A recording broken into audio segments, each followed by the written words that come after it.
Hello from Sarah. I am currently making this Tunisian crochet blanket, and I am using the beautiful Tunisian Moroccan Tiles stitch I've showed you recently. And I am making a border to this lap gown, this mini blanket, using the Crochet Waistcoat stitch, which is this one. It is really lovely. It looks knit-like. And so today I am going to show you the Crochet Waistcoat stitch. As I said, the Crochet Waistcoat stitch is really easy to do, but it has one peculiarity, which is that you can only work it in the round, and I will explain you why presently.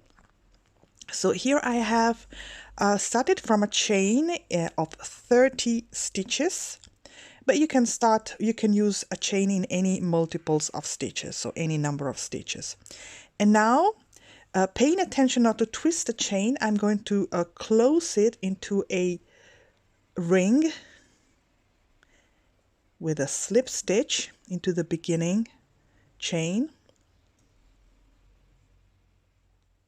like so.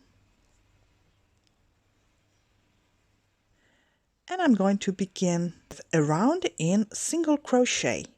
So I chain one and make a single crochet in the same stitch. I start like this, and then I proceed all around my ring. So I insert the hook here in the next chain, in the next stitch of my chain, insert the hook and make my single crochet. Okay, and it's going to be like this around.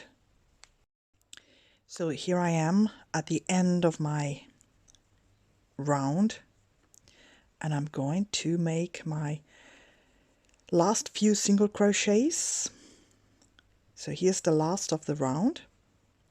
Then I'm going to close the ring with a slip stitch in the first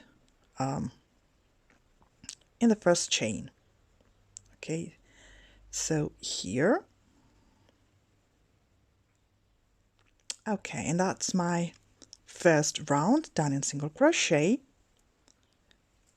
like this. So now we will work in crochet waistcoat stitch, which is actually, it's the same as working in single crochet, but the difference is in where you insert your hook.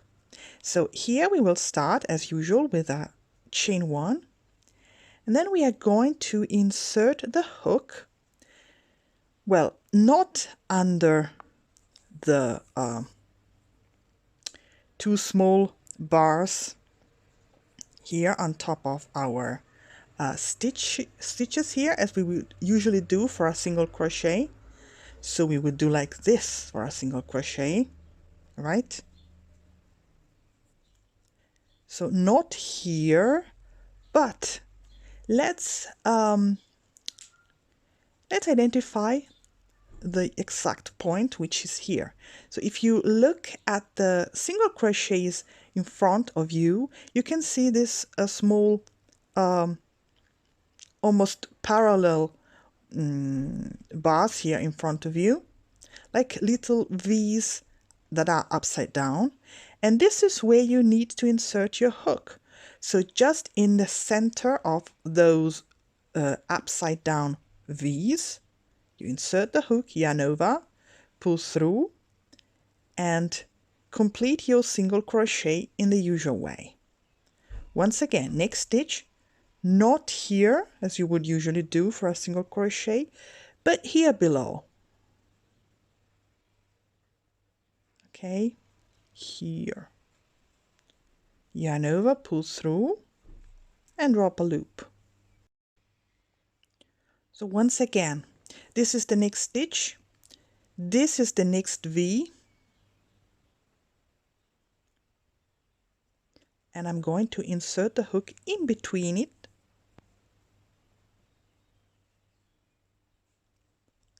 Okay, and complete the stitch.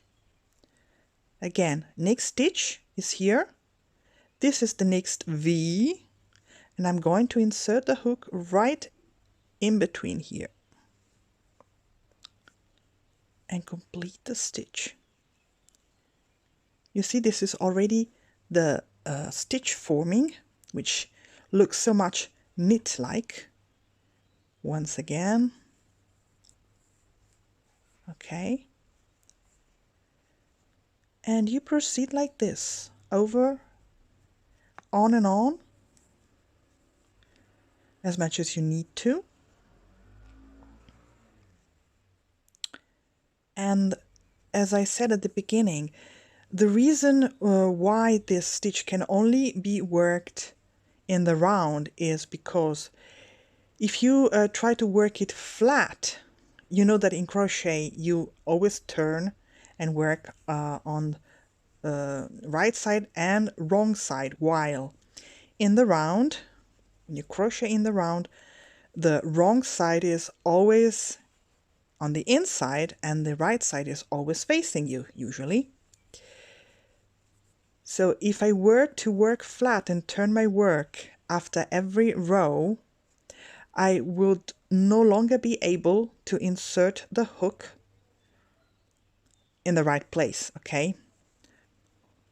Very, very easy, as you see. And the reason I am showing you this stitch today is so that I can link this video in my next pattern, which is going to be the mini blanket I've shown you at the beginning, for which I am currently making a border using this waistcoat stitch. You see how beautiful it is. This is how it looks on the inside, which is similar. And maybe there is a way to work the waistcoat stitch flat as well. Maybe someone has is doing it, has made tutorials for this, but I don't know how to, not yet. Okay, so this is it for today.